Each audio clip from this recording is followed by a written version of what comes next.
Saludamos a los televidentes, radioyentes e internautas que están en sintonía en este día domingo 30 de junio. Damos gracias al Señor por este privilegio que nos da de venir aquí a este medio de comunicación para compartirles otro estudio más de la lección de escuela sabática que hoy dará comienzo en un nuevo trimestre con la segunda carta del apóstol Pedro. Habiendo extraído lecciones maravillosas de la primera carta de este apóstol, preparémonos para seguir aprendiendo de las instrucciones de este siervo de Dios en su segunda carta. Así que prepárese y póngase dispuesto para que el Señor le hable en cada una de las lecciones. Ayer fue un día hermoso en nuestra iglesia. Ayer conmemoramos la Cena del Señor. Fue un día de victoria, un día donde el pueblo de Dios quedó reconciliado.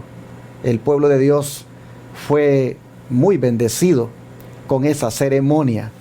Y aquí seguimos disfrutando de las bendiciones de Dios ahora con estos estudios que les compartimos. Donde quiera se encuentren, les damos saludos y les deseamos muchas bendiciones.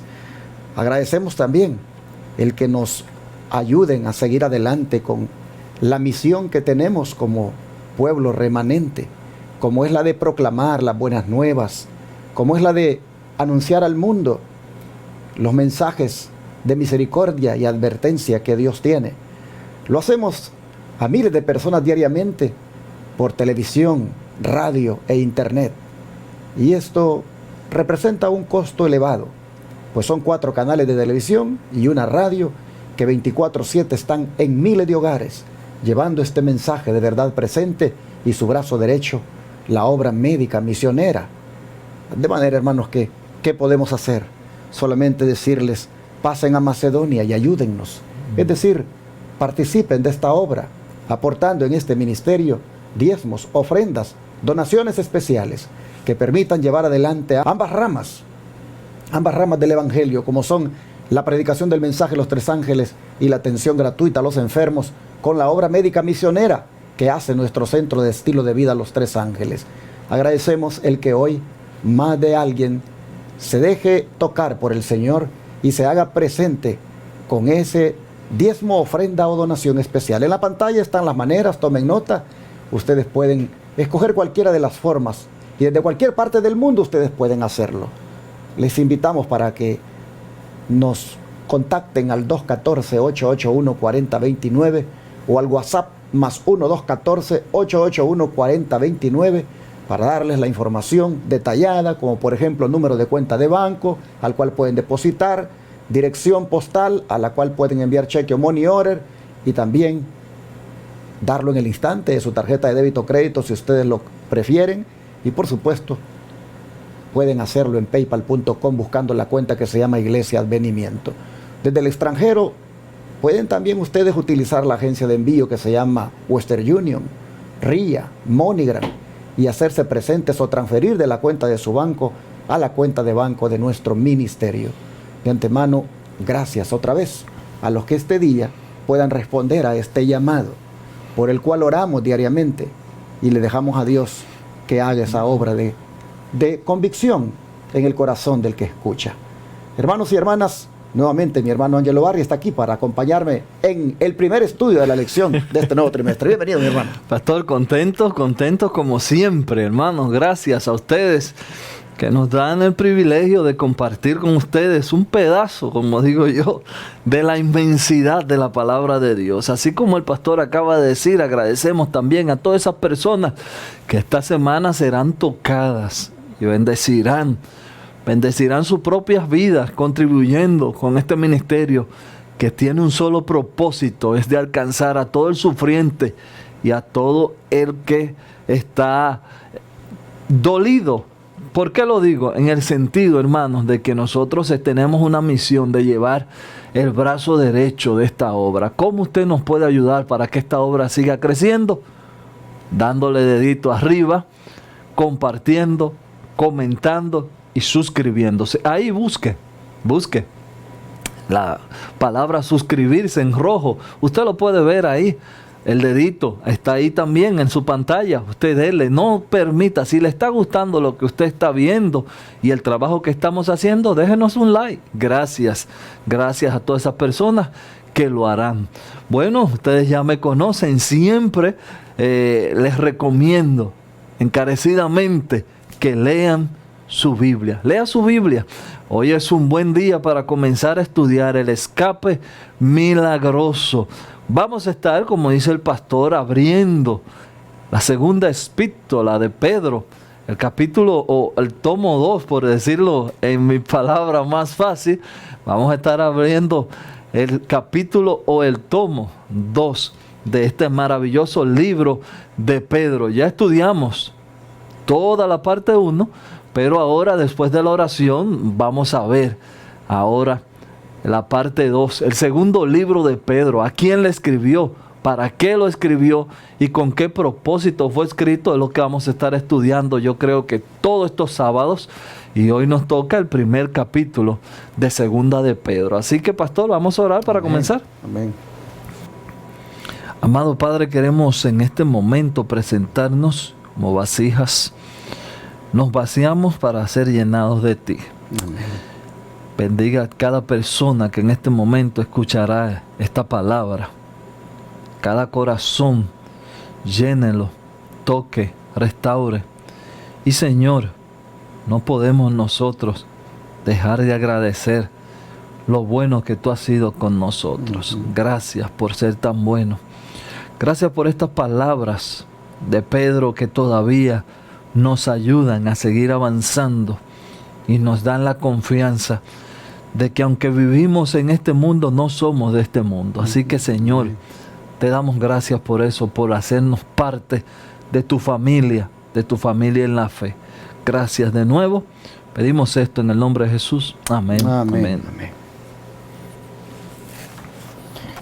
El autor de la lección consideró titular el primer estudio de este trimestre como el escape milagroso. ¿De qué está hablando él? Dejemos que el versículo de memoria nos lo diga. Adelante, hermano Ángelo. Por medio de las cuales nos ha dado preciosa y grandísima promesa, para que por ellas lleguéis a ser partícipes de la naturaleza divina, habiendo huido de la corrupción que hay en el mundo a causa de la concupiscencia. Aquí nosotros tenemos, pastor, el comienzo, y fíjese que el autor comienza en segunda de Pedro. Pedro está escribiendo, bueno poner el contexto, porque este capítulo que está en el verso 4, para mí viene siendo el verso central del primer capítulo de Pedro. Los comentaristas bíblicos también lo presentan así. Lo presentan en la idea de que este viene siendo como la idea más poderosa de todo el primer capítulo. Pero es interesante y lo vamos a ver, no me quiero adelantar, lo vamos a ver al comenzar el estudio de este día. Pedro sabe, para ponerte en contexto y tú sepas de dónde Pedro está partiendo, Pedro sabe que le queda poco tiempo. Pedro sabe que esta podría ser su carta de despedida y es segunda de Pedro, esta carta que Pedro hace sabiendo, recuérdense que en el libro de Juan Jesús le profetizó a Pedro que él iba a morir. Entonces ahora Pedro está escribiendo, recuerden que el primer folleto que estudiamos de Pedro le está escribiendo a personas que están desde el exilio, incluyéndose a él, pero ahora Pedro está escribiendo sabiendo que esta puede ser su última carta y le presenta la idea central, para volver al verso, de que a nosotros como cristianos solamente nos resta caminar de una sola forma, y esa forma es recta y en la fe. ¿Por qué digo esto? Porque ahora Pedro dice, por medio de la cual nos ha dado preciosas y grandísimas promesas, para que por ellas llegáis a ser partícipes de la naturaleza divina, habiendo huido de la corrupción que hay en el mundo a causa de la concupiscencia. Hermanos, aquí hay unas palabras que con esto quiero terminar mi comentario. nos ha dado preciosa y grandísima promesa. ¿Para qué? Hermanos, aquí viene lo maravilloso. Por eso yo creo que este folleto va a ser glorioso, porque nos va a enseñar como cristianos a caminar de una manera recta y de una forma correcta. Si usted se agarra de estas promesas, usted se hace partícipe de esta promesa, usted va a llegar a ser de la naturaleza divina y usted va a aprender a huir de la corrupción de este mundo y de sus pecados o concupiscencia. Hay tantos términos aquí en este versículo que uno pudiera cada uno de ellos desglosarlo y reforzarlo con otros pasajes de la Biblia y hacer toda una exégesis que resulte en gran bendición para nuestra vida.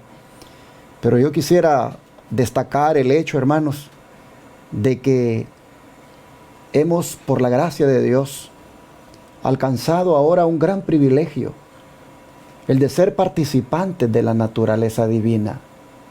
¿Qué quiere decir esto? ¿Que somos pequeños dioses? Claro que no.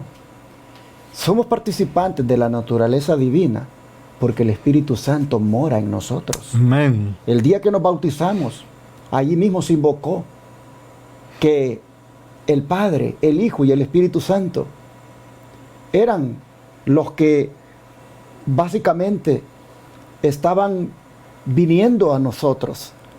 Al venir a formar parte de nuestra vida, eso que ocurre el día del bautismo, donde se invoca la deidad, se invoca la presencia de Dios, se invoca la presencia del Padre, del Hijo y del Espíritu Santo para que vengan a tomar control de esa vida.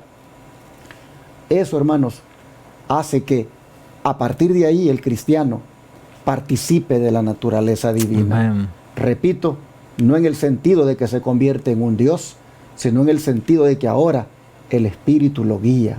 El Espíritu Santo dijo, estará con vosotros y en vosotros. Amén. Entonces, cuando usted ya escucha eso, ya está entendiendo que cuando el Espíritu Santo mora, no conmigo, sino en mí, entonces yo estoy participando de la naturaleza divina. Entonces, este es un gran privilegio que nos ha dado el Señor. Pero, para que esto se dé, algo debe ocurrir antes. Y lo que debe ocurrir es un escape. Un escape, hermanos, donde el cristiano huye de la corrupción. Amén. Huye de la corrupción que hay en el mundo. Y ya cuando usted escucha eso, que el cristiano huye de la corrupción, usted puede ir pensando que este escape no es un escape donde usted juega un papel pasivo, donde usted más bien actúa, porque usted huye. Mire que, ¿cómo es el cuadro cuando una persona huye? No es una persona que está ahí moviéndose despacio, considerando si corre o no corre. No, hermanos. Mire, a alguien cuando huye, se tira cercos, cualquier obstáculo lo evade, no sé, pero va huyendo. Bueno, dice Pedro, ustedes han escapado, han huido de la corrupción. Y solamente cuando huyeron de la corrupción, solamente cuando participaron de ese escape de la corrupción, es que vinieron a ser partícipes de la naturaleza divina. Es decir, no se puede participar de la naturaleza divina todavía en corrupción. No, no, no. No se puede participar de la naturaleza divina todavía en el pecado, hermanos. De la naturaleza divina se participa cuando uno huye del pecado. Y se cree de que cuando nos bautizamos, justamente eso es lo que estamos haciendo. Estamos huyendo de la corrupción que hay en el mundo. Ahora me llama la atención el término corrupción, porque dice que esta corrupción es algo que se pudre. El término corrupción es algo que se pudre, algo que bueno, tiene una connotación que ya no sirve prácticamente. Ahora, ¿por qué se da la corrupción? Dice que se da por la concupiscencia. Y cuando usted ya va a buscar en el diccionario, donde sea, el término concupiscencia, usted va a encontrar que eso tiene que ver con deseos, eso tiene que ver con apetitos, eso tiene que ver con esas ambiciones. Y interesante, que la corrupción política justamente viene de los ambiciosos, de los deseos de ganancias, de los deseos de poder. De ahí viene la corrupción política. Si usted se fija, la corrupción de la salud viene de esos deseos de querer comer y beber cosas que dañan los órganos. El cuerpo se enferma por los deseos de comer esto, de beber esto. Entonces finalmente el cuerpo se corrompe, el cuerpo se va diluyendo, el cuerpo se va deshaciendo, se va pudriendo, digámoslo así, finalmente, porque los deseos, la concupiscencia nos llevó a eso. Y así usted va a ver que todo lo que se pudre, todo lo que se destruye, es el resultado de la concupiscencia. La concupiscencia no la mire usted solamente desde el punto de vista sexual, como algunos tienen tal vez en su mente. Ese es un concupiscente, ese es un promiscuo, ese solo anda con mujeres, esa solo anda con hombres, y ese es el concupiscente. No, hermanos, el término concupiscencia se aplica en todas las áreas de la vida. En el área de la salud, en el área de la política, en el área de las diversiones, en todas las áreas, hermanos. Y no digamos, por supuesto, la sexual, en todas las áreas. Uno se corrompe por darle gusto a la concupiscencia. Pues dice Pedro, habiendo escapado de eso, habiendo huido de eso, es que vinieron a ser participantes de la naturaleza divina, porque entonces el Espíritu Santo tomó control de sus vidas. Y hermanos, esto, con razón el autor le puso, esto es un escape milagroso. Nosotros, los cristianos, de milagro es que hemos podido escapar de eso. De milagro, porque la concupiscencia nos tenía, y qué triste es cuando llevamos el nombre de cristiano y todavía nos tiene la concupiscencia atrapados. Así que necesariamente tiene que haber un escape milagroso. Es decir, debe obrar el Espíritu de Dios, debe obrar el poder de Dios en nosotros para que escapemos, para que huyamos. Pero debe haber de parte de nosotros un deseo de huir, un deseo de escapar. Así entonces vemos la razón por la cual el autor le coloca la lección, el escape milagroso, porque es cuando el cristiano huye de la corrupción que hay en el mundo a causa de la concupiscencia. Y esto, según la siguiente cita del don profético, hermano Ángelo, esto es para obtener qué cosa, para lograr qué cosa. Aquí dice, pastor, agrada a Dios que aquellos que tienen tan poca vida espiritual compidieran que la vida eterna no puede otorgarse sino a quienes han llegado a ser participantes de la naturaleza divina y han huido de la corrupción que reina en el mundo por la concupiscencia. Yo creo que abundar en eso, ya después de lo magistral que el pastor ha explicado esto, sería poner más palabras, repetir lo mismo. Pero así como presentó el pastor en este momento, nosotros vemos aquí que la concupiscencia va corroyendo, dañando, pervirtiendo la vida cristiana. Y agrada a Dios que aquellos que tienen tan poca vida espiritual comprendieran que la vida eterna no puede otorgarse sino a quienes han llegado a ser partícipes de la naturaleza divina. Y esta semana Pedro, en su primer capítulo de la epístola 2 de Pedro, nos va a enseñar cómo ser partícipe, o le va a enseñar, porque voy a salirme quizás un poco del tema, pero voy a volver a entrar de una vez. Pedro, en este escrito que él hace, en su segunda carta, Pedro le va a hablar a un grupo de hermanos en la fe. Esta carta se le escribe a los que creen lo mismo que él, y Pedro le invita a ser partícipe de la naturaleza de Cristo. Pero en los otros dos versos de esta misma carta es donde Pedro también habla a los dirigentes que corrompieron la gracia, y ellos entienden que son libres pero viven una vida desordenada. Así también se presenta Pedro en este contexto, y luego también Pedro nos presenta, en esta misma carta, Pedro nos presenta la verdadera liberación. Pero ahora, en este capítulo 1, que es lo que vamos a estar estudiando, y veo por lo que he estudiado que el autor ni termina el capítulo 1 esta semana, pero gran parte de él se termina. Pedro nos va a presentar diferentes cosas que tiene que tener el cristiano para llegar a ser partícipe de la naturaleza de Cristo, que es lo que nos va a resguardar de no corrompernos.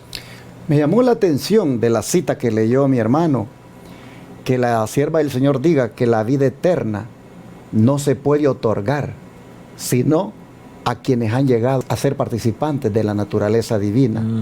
Y ahí entonces la respuesta a la inquietud que hacía de con qué propósito es que el Señor nos ha ayudado a salir de la corrupción, nos ayuda a salir de esa, digámoslo así, pecaminosidad. ¿Con qué propósito?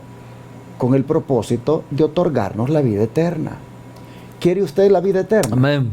Bueno, no la va a poder obtener a menos que usted llegue a ser participante de la naturaleza divina, habiendo huido de la corrupción que hay en el mundo. El propósito de que usted huya de la corrupción que hay en el mundo es para ser participante de la naturaleza divina, y que entonces el Señor por eso le otorgue la vida eterna. No puede, dice, la vida eterna otorgarse sino solamente a ellos, a los que han llegado a ser participantes de la naturaleza divina. Entonces viene ahora a tener sentido el subtema del estudio de hoy, cuando el autor le pone una epístola con un propósito.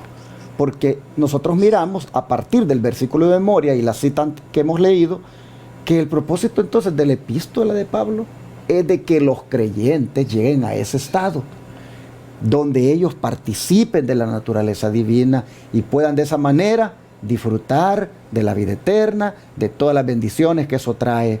El propósito de la epístola es que los hermanos, que los creyentes huyan de la corrupción en la que están, participen de la naturaleza divina y entonces disfruten de la promesa de la vida eterna. Una epístola con un propósito para ir, como decimos, atrás en el tiempo. ¿A quién y por qué entonces, hermano Ángelo, se dirige esta carta y cómo es posible todo esto?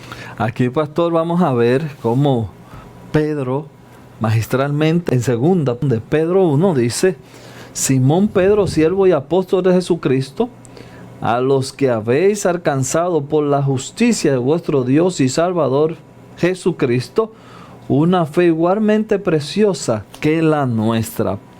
Pedro aquí está escribiendo a sus hermanos en la fe, pero no todo el grupo de hermanos en la fe. Vemos que en la primera carta de Pedro, él le escribe a todos, por decirlo de una manera, es como una carta general, pero aquí él se está allegando a los que tienen el mismo sentir, a hermanos que tienen la misma visión que él, a los que por la justicia de nuestro Dios y Salvador Jesucristo han recibido una fe tan preciosa como la de él mismo, como la nuestra. Y ahora él les dice aquí a estos que han alcanzado la justicia de nuestro Dios y Salvador Jesucristo, y aquí no me da la oportunidad de leer, ya para más adelante lo vamos a leer, el verso 2, pero usted se va a dar cuenta que Pedro a este grupo le llama: la gracia y paz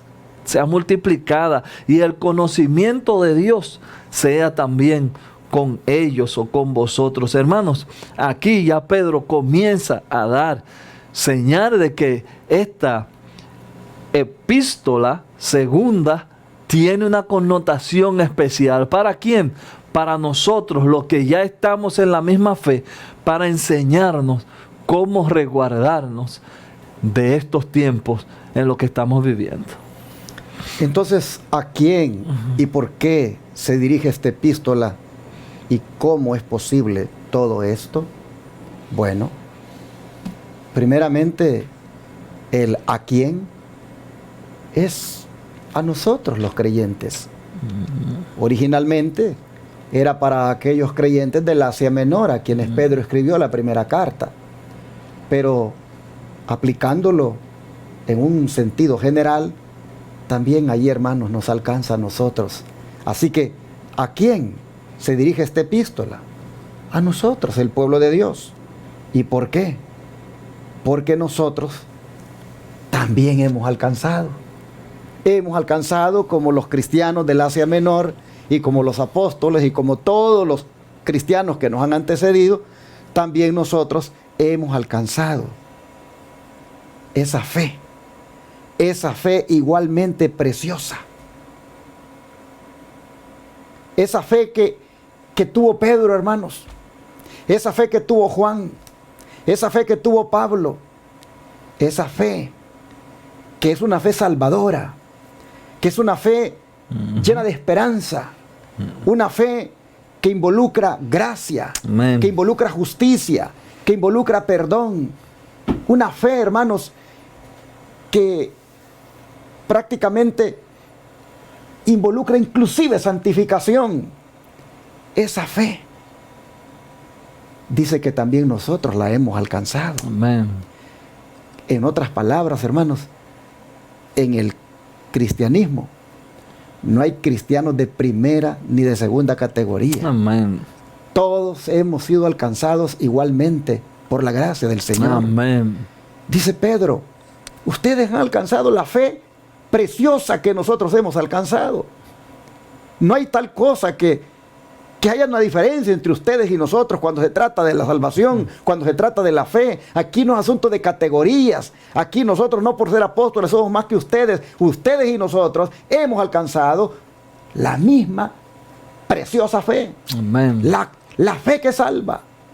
Esa justificación por la fe. Como nosotros alcanzamos, ustedes también la han alcanzado. Entonces, ¿a quién es dirigida la carta? A nosotros. ¿Y por qué? Porque nosotros también hemos alcanzado lo mismo que el apóstol Pedro. ¿Y cómo ha sido posible? Interesante. Solo ha sido posible por la justicia de nuestro Dios y Salvador Jesucristo. Amén. Y cuando Amén. habla Dios Amén. y Salvador Jesucristo, no es que esté hablando del Padre ni del Hijo en el sentido separado, sino que está hablando solo del Hijo. Amén. Y aquí Pedro está reconociendo a Jesús como Dios. Amén. Pues dice que esto que hemos alcanzado, esta fe que salva, esta fe que justifica, ha sido, dice, solamente por la justicia de nuestro Dios y Salvador Jesucristo. Amén.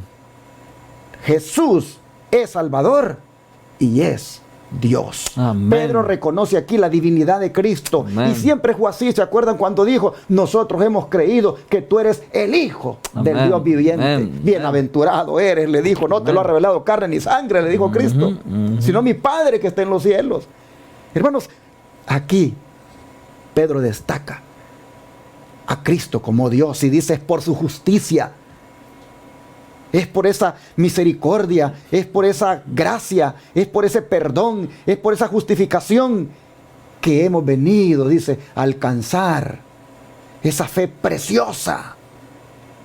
Preciosa, hermanos, en el sentido de que es sumamente elevado su costo, porque costó la sangre de Cristo, costó la vida del Hijo de Dios.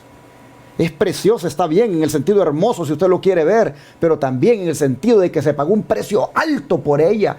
Pero usted dice Pedro, usted la ha alcanzado. Amén. Gracias a Jesús. Gloria Así a que, Dios. hermanos, así entonces vemos que el apóstol comienza su carta. Y el don de profecía, ¿cómo se une? Pastor, bueno decir eso que usted acaba de decir, que lo maravilloso de esto es quién lo está diciendo, es Pedro. Que al mismo Pedro se le presenta, ya ustedes se acuerdan, ese manto de que no llame impío a lo que yo he limpiado, y porque Pedro tenía su exclusividad. Nosotros ustedes son gentiles, ustedes son... Y miren ahora cómo este hombre, el Señor, le ha cambiado el corazón para escribir esta maravillosa Amén. carta que acaba de escribir. Y ahora el don de profecía partiendo desde el comentario bíblico, pero es un comentario del Ellen G. de White en el tomo 7, en la página 954, dice: cuán grandioso tema es este para la contemplación, la justicia de Dios y de nuestro Señor Jesucristo. La contemplación de Cristo y su justicia no dejan lugar para injusticia propia, para la glorificación del yo. En este capítulo no hay pausas. Hay un continuo avance en cada etapa del conocimiento de Cristo. Así que, hermanos, esta semana la tarea que Pedro se propone enseñarnos es un conocimiento continuo de nuestro amado Cristo Jesús. Y usted se va a dar cuenta que el conocimiento del Altísimo, es tu palabra ya mía, el conocimiento del Altísimo es la mejor forma de usted mantenerse alejado de la corrupción y la concupiscencia que cuenta en el mundo hoy. Entonces, hermanos, démonos a la tarea de contemplar cada día a Cristo y su justicia. Amén. Démonos a la tarea de contemplar la justicia del Señor, para que así, miren, nuestra propia justicia quede tirada por el suelo, quede pisoteada, para que solo se destaque en la vida nuestra la justicia del Señor. Y si la buscamos de una manera genuina y ferviente en su palabra, ¿qué recompensa entonces va a fluir abundantemente en nuestros corazones, hermano Ángelo? Pastor, ahora leemos el verso 2, que lo vi ahorita, pero vamos a leerlo ahora en el contexto de esta pregunta. Dice: gracia y paz os sea multiplicada en el conocimiento de Dios y de nuestro Señor Jesús. Cuanto más se avanza en el conocimiento práctico de Dios y de Jesucristo, tanta mayor gracia se obtiene de Dios. Y, como digo yo, cuando usted está avanzado en el conocimiento de Dios, automáticamente tendrá felicidad. Es un deber de todo cristiano, y Pedro aquí nos los presenta. Debe ser la primera tarea de todo el que se llama cristiano, avanzar todos los días en el conocimiento práctico del Altísimo, porque gracia y paz serán multiplicadas si usted conoce a Dios y se hace partícipe de Jesús, nuestro Señor.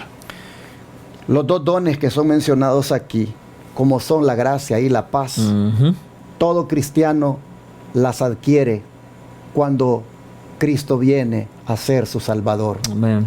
Nosotros, en alguna manera, ya tenemos gracia y paz, porque hemos sido salvados por gracia y disfrutamos de la paz espiritual de haber sido reconciliados con Dios.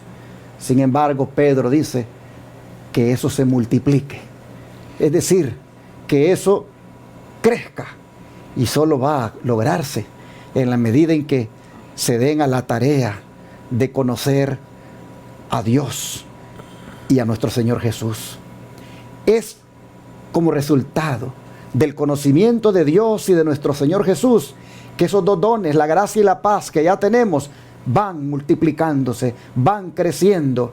Oh, hermanos, y ahora uno viene a preguntarse, pero ¿cómo es que yo los puedo conocer a ellos? ¿Cómo es que yo entonces puedo lograr esta multiplicación de la gracia y la paz? Es decir, que nunca se me acaben, que nunca se vayan de mí, que siempre sean parte de mi vida. Porque, hermanos, tener gracia y paz es la cosa más hermosa que uno puede tener. Amén. Entonces uno puede preguntarse, ¿cómo yo entonces puedo hacer que eso se multiplique?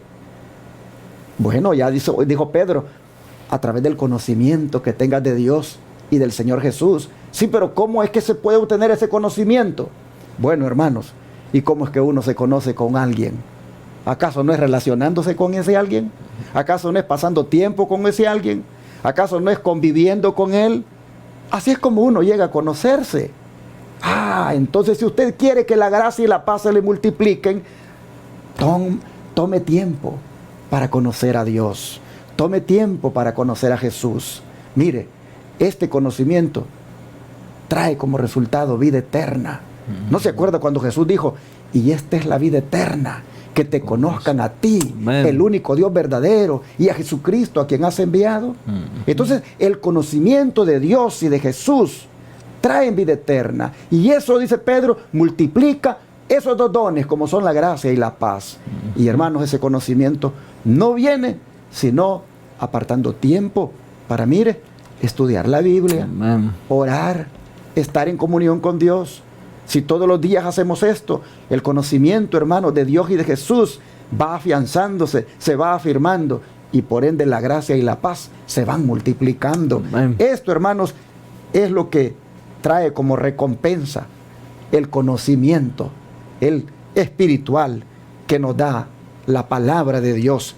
Vamos al don de profecía para cerrar, hermano Ángelo. Si nos aferramos de la naturaleza divina, obrando sobre el plan de adicción, añadiendo gracia sobre gracia, para perfeccionar un carácter cristiano, Dios obrará sobre el plan de la multiplicación.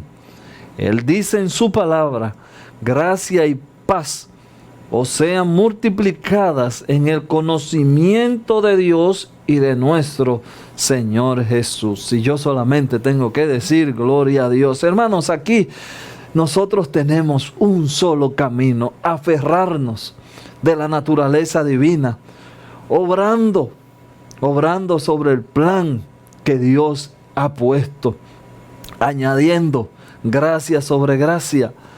Y eso hará que nuestro carácter sea perfeccionado. Dios ha prometido que Él obrará para el plan de la multiplicación. Él dice, y yo le creo, porque su palabra no miente, gracia y paz, o sean multiplicadas en el conocimiento de Dios y de nuestro Señor Jesucristo. Hoy mi oración es que la gracia y la paz sean multiplicadas en tu casa y en tu vida sobre este conocimiento, el conocimiento del Altísimo. Y así, hermanos y hermanas, entonces queda bien claro el propósito de la epístola de Pedro. Es que alcancemos la fe preciosa que es igual a la de Él. Amén. Que la gracia y la paz se multipliquen en la medida en que conozcamos más de Dios y de Jesús. Ese es el propósito de la carta.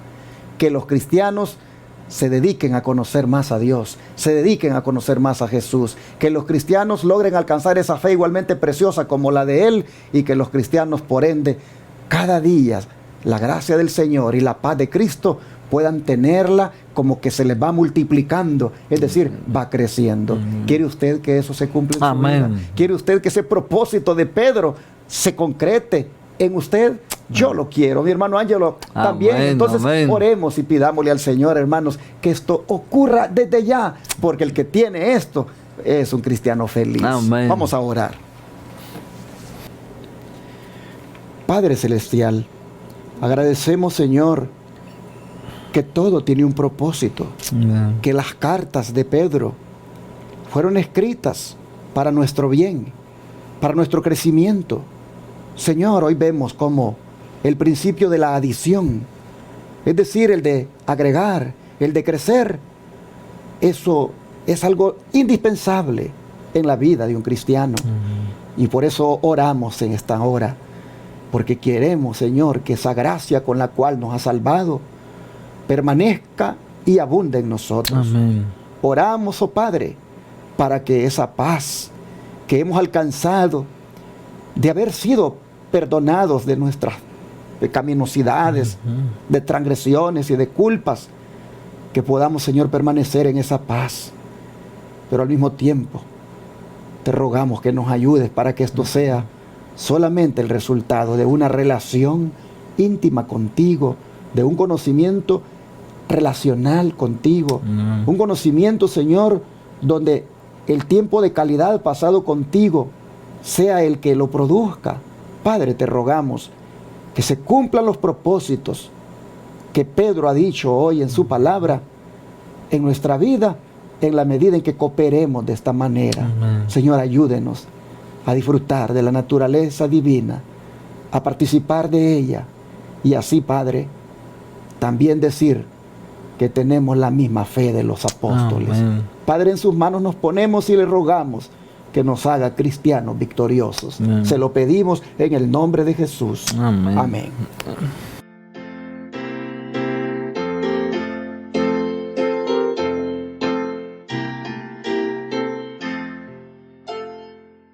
En tu nombre comenzamos esta escuela, oh Señor.